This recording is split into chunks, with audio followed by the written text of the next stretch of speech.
There is more joy in heaven over one sinner who repents. லூக்கா 15:7. மனம் மாறிய ஒரு பாவியை குறித்து விண்ணுலகில் மிகுதியான மகிழ்ச்சி உண்டாகும்.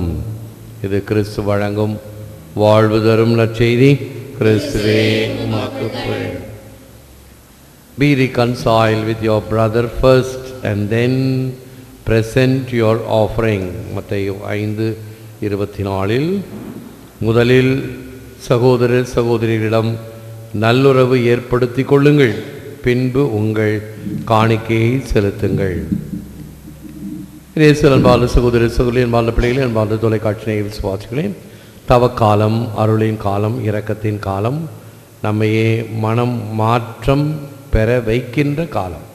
ஆண்டவரை நாடி தேடி வந்தோம் என்றால் அவைகளை பெற முடியும்.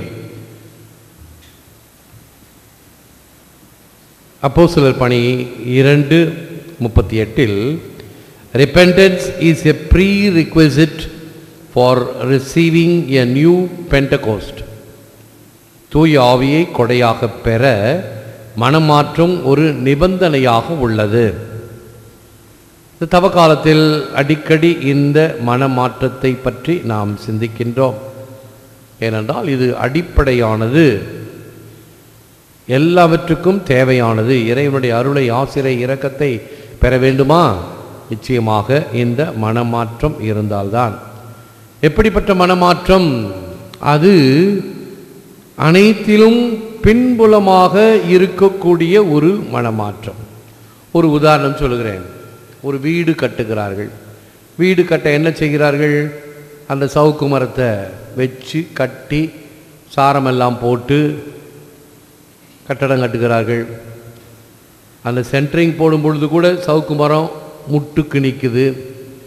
இப்படி பல வகையான வேலைகளுக்கு அந்த சவுக்கு மரம் பயன்படுகிறது. கிரகப்பிரவேசம் வந்தோடனே என்ன பண்ணுறாங்க? இந்த சவுக்கு மரத்தை எல்லாத்தையும் எடுத்து கொண்டு போய் ஓரமாக வச்சுட்டு வாழை மரத்தை கொண்டாந்து முன்னாடி நடுறாங்க. அந்த வாழை மரம் அந்த வீடு கட்டுறதுக்கு எதுக்காவது பயன்பட்டுச்சா? இல்லை. ஆடம்பரத்துக்கும் அழகுக்கும் அலங்காரத்துக்கும் வாழை மரத்தை கொண்டாந்து முன்னாடி நட்டு வச்சுட்டாங்க. அந்த வாழை மரம் பெருமையாக நிற்கிது. அந்த வாழை மரத்தினுடைய வாழ்வு எத்தனை நாளைக்கு? 4 நாளைக்கு தான். கொஞ்சம் கொஞ்சமாக அப்படியே காஞ்சி போகும். போகிற வர மாடு அந்த இலையை கடிச்சு தின்னும். விசேஷம் முடிஞ்ச பிறகு அந்த தாரை அறுத்து கொண்டு போய் வீட்டுக்கோ அல்லது மற்றவங்களுக்கோ விற்றுருவாங்க. 4வது நாள் கார்ப்பரேஷன் வண்டியில் அந்த வாழை மரம் போயிடும். ஒரு வேளை வாழைத்தண்டெல்லாம் எடுத்துக்கிட்டு தீர்ந்து போச்சு அதனுடைய கதை. அடுத்த கட்டடத்துக்கு பயன்படுத்துவது எது? ஓரத்தில் வச்சுருந்தாங்களே அந்த சவுக்கு மரம் அடுத்த கட்டடத்துக்கு போய் பயன்படும். இப்படி பலருடைய வாழ்க்கையில் பின்னணியில் இருக்கின்ற ஒரு நிலை வேணும். நம்ம சமுதாயத்தில் பார்த்தோம்னா, பங்கு விழாக்கள்லாம் பார்த்தோம்னா, இந்த பெரிய நிகழ்ச்சி ஃபோட்டோ எடுக்கும்போது வந்து பக்கத்தில் பெரிய மனுஷங்களோட பக்கத்தில் வந்து எப்படியாவது நுழைஞ்சு அந்த மூஞ்சியை காட்டிடுவாங்க. ஃபோட்டோவுக்காக அல்ல, விளம்பரத்திற்காகவும் அழகுக்காக ஆடம்பரத்துக்காக இந்த வாழை மரத்தை போன்ற அல்ல, மாறாக அந்த சவுக்கு மரத்தை போல இருந்தால்தான் அந்த நிகழ்ச்சியிலே உனக்கு பங்கு உண்டு, உனக்கு பெருமை உண்டு. ஒருவேளை நீ கவனிக்கப்படாமல் இருக்கலாம், உனக்கு பெருமை தராமல் இருக்கலாம், ஆனால் உனக்குரிய அந்த மன திருப்தி, இதிலே நான் பங்கு பெற்றேன் என்கின்ற வகையிலே நாம் இருக்கலாம் என்பதை உணரலாம்.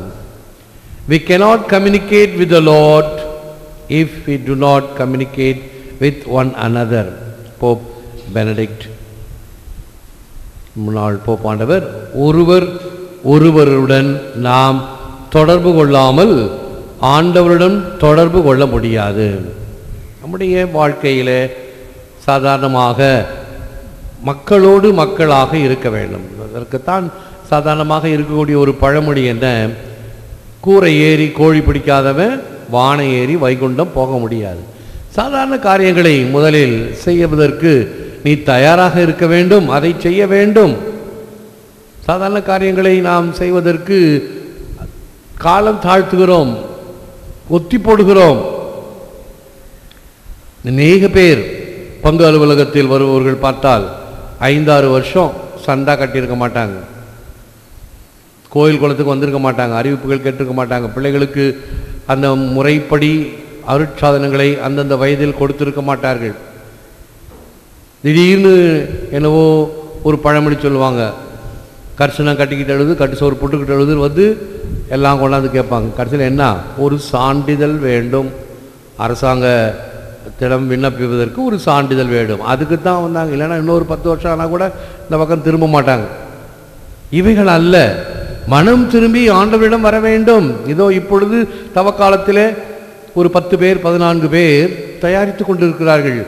கிறிஸ்த சமயத்திலே அருட்சாதனங்களை பெற வேண்டும் என்று கொடுத்த அறிவிப்பை செவிமடுத்து இறைவனை தங்கள் உள்ளத்திலும் இல்லத்திலும் தங்கள் மக்களுக்கு கொடுக்க வேண்டும் என்ற அந்த வாஞ்சையினால் அவைகளை எல்லாம் காதில் ஏற்றுக்கொள்ளாமல் பிறகு தங்களுடைய தேவைகளுக்காக அதுவும் உடனே இப்பொழுதே வேண்டும். நேற்றே 2 பேர் வந்தாங்க, உடனே இப்போ தான் வந்து பதிவு பண்ணாங்க, ஒரு லெட்டர் கொடு. அவங்க வந்து இங்கே 6 மாதம் ஆகுது, புதுசாக கல்யாணம் பண்ணிக்கிட்டு இது வரைக்கும் பக்கத்தில் வந்து தங்களுடைய குடும்பத்தை பதிவு செய்யவில்லை.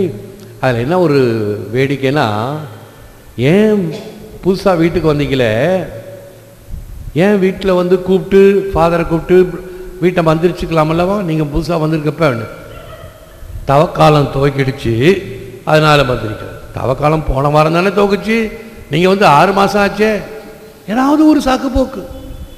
தவக்காலத்தில் கல்யாணம் கூட இருக்கிறாங்க ஒத்த காலில்.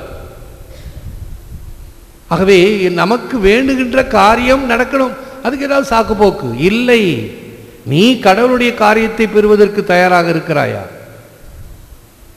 Lord, forgive us for turning our churches into private clubs. தனிப்பட்ட சங்கங்களாக எங்கள் கோவில்களை மாற்றியதற்காக மன்னியும். கோவில் என்பது எல்லோருக்கும் பொதுவானது, எல்லோருக்கும் வரவேற்கின்றது தான் கத்தோலிசிசம். கத்தோலிக்கம் என்று சொன்னால் அனைத்து மக்களையும் ஈர்ப்பது என்பது. For loving familiar hymns and religious feelings, உம்மை விட பாடல்களையும் தனிப்பட்ட பக்தி முயற்சிகளையும் பெரிதாக கருதியதற்காக இறைவனுடைய காரியத்தில் அந்த கருத்துக்காக அந்த என்ன அந்த நேரத்தில் கொடுக்கப்படுகிறதோ அதற்கு தகுந்தாற்போல் பாடல்களும் ஜெபங்களும் அமைய வேண்டுமே தவிர, இந்த பாடல்களுக்காக அல்லது நான் ஏற்கனவே சொன்னேன் இல்லைவா, நமக்கு வேண்டியது இந்த வழிபாடு. எனக்கு அந்த மாதாவை காட்டல, இந்த மாதாவை காட்டல, இங்கே லைட் எரியல, இங்கே ஃபேன் ஓடல, அதுவல்ல. அவைகளெல்லாம் அடுத்து முதலில் ஆண்டவருக்கு உன்னுடைய உள்ளம் ஏற்புடையதாக இருக்கிறதா, ஆண்டவருடைய வழிபாட்டில் முழுமையாக நீ ஈடுபட்டிருக்கிறாயா?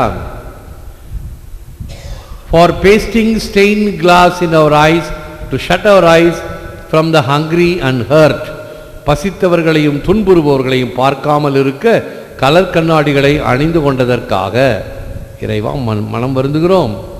வாழ்வோடு இணைந்த தியாகம் நிறைந்த வழிபாடாக இருக்க வேண்டும். நம்முடைய வழிபாடு இப்படி தியாகம் நிறைந்ததாக இருந்தால்தான் ஆண்டவர் நம்மை ஆசீர்வதிக்கின்றார். Your sacrifice without peace is fruitless, said John Chrysostom. நம்முடைய of all the virtues the most important is love.